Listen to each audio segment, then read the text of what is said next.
As a first-person shooter in a market that's never been more competitive, Haze is faced with a difficult battle. It never claimed to be a Halo killer or a Call of Duty slayer, but it will still be compared to the ruling champs of the genre.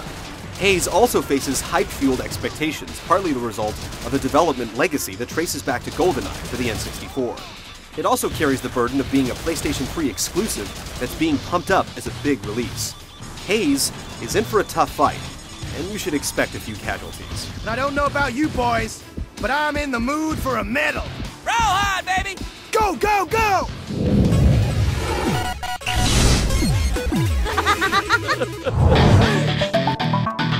We're going this way. In Haze's story, you join a privatized military organization in the not-so-different future in order to make a positive difference in the world.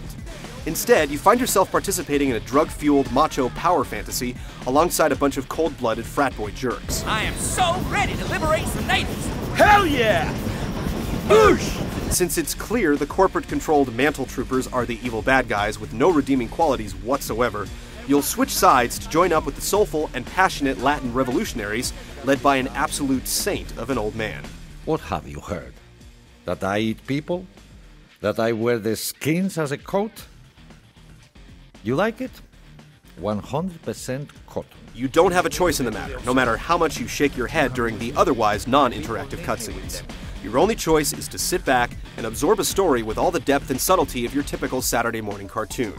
Unintentional hilarity will be your only hope here. I did something bad. Oh God, I did something bad.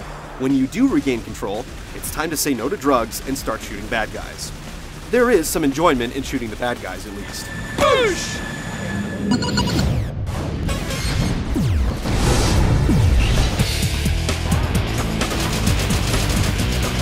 Haze features a linear, story-driven campaign which can be played solo or cooperatively with up to 4 players. The first-person shooting comes with a bit of third-person driving, which serves to break up the standard action with high speed and loose physics. Team-based online play is the other major component of the game, with 3 competitive multiplayer modes, including Standard Deathmatch, Team Deathmatch, and the objective-based Assault mode. Overall functionality is good, and the 16-player limit feels right for the maps.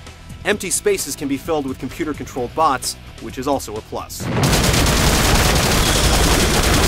Whether the 6 to 8 hour campaign meets your personal criteria for game length, being able to play through the main game cooperatively, on or offline, is a huge credit to the game. Level design is hit or miss, hitting wherever the massive land carrier is involved and missing wherever the wide open spaces are the setting. The multiplayer options offer 3 ways to play, but Assault mode is the only clear winner here. It's nothing original, but having an objective, like burning out patches of nectar-producing plants, fits in with the game's 2 opposing sides, and is much more compelling than straight-up deathmatch. Building the game around 2 different factions is one of Haze's defining choices. Mantle Troopers are the guys wearing the honeybee yellow suits and juicing on the performance-enhancing drug known as nectar. The Promise Hand rebels can play dead, set grenade traps, and inflict nasty overdoses. Giving each side its own unique abilities adds to the game's depth, but in multiplayer, the balance just isn't quite there. While the 2 sides have access to different tricks and 1 or 2 unique weapons, they share the same basic generic arsenal of assault rifle, shotgun, sniper rifle, and rocket launcher. You could argue that the game is sticking with what works, but the lack of unique weapons and alternate fire modes make Haze's arsenal disappointingly straightforward and forgettable.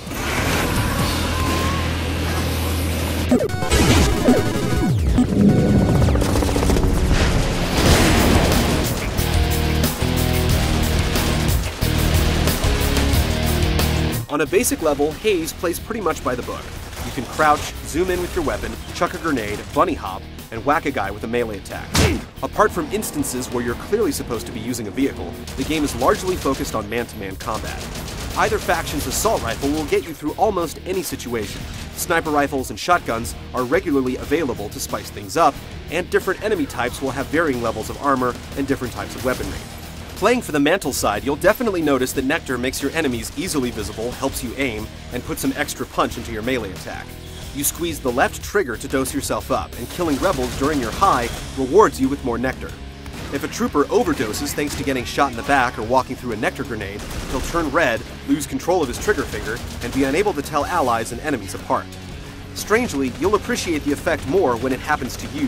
It's genuinely disorienting, and those team kills clearly weren't your fault, right? Rebels have a few tricks up their sleeve, including knives and grenades to overdose troopers, but together with a bullet-dodging role, being able to play dead is their biggest asset. In a single-player game, the bad guys will forget about you instantly and focus on your friends, letting you pop back up and surprise them. In multiplayer, it can often act as a get-out-of-frag free card, although it's easy to be put right back down if there's an enemy around. The campaign has a couple of decent set pieces, but the challenge is primarily to engage and eliminate foot soldiers and continue to move forward, making the firefights the real meat of the gameplay. While the mechanics are solid, the computer-controlled soldiers on either side raise a few eyebrows. Enemies don't seem to benefit from their unique abilities, and allies are dodgy, unreliable, and prone to jumping right into your field of fire. Other general problems include vague objectives and wonky waypoint markers that leave you wandering around with no idea what to do. Playing cooperatively definitely makes the game more fun, and having reliable allies makes it an objectively better experience.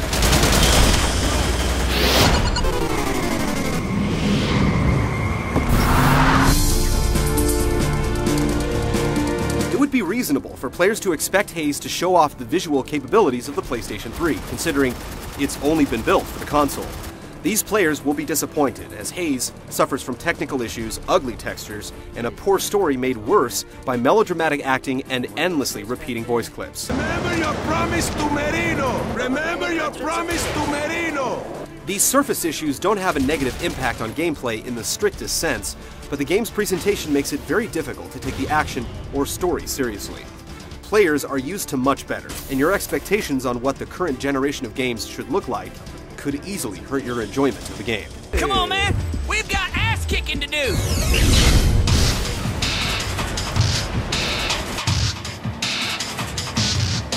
Despite bugs that seem to pop up around every corner, Haze isn't an awful first-person shooter, it's just not a very good one. The ham-handed storytelling, melodramatic script, and over-the-top voice acting conspire up front to turn you off to the whole experience. But stick with it, and despite the generic weapons, the combat is primarily solid, and the different abilities of the rebels and troopers do add something to the game. If you can get friends together to battle through co-op, find a few favorite assault maps, or ignore the unimpressive tech, you'll be able to see something on the other side of the Haze. We just can't promise that it will be something good. Just an animal!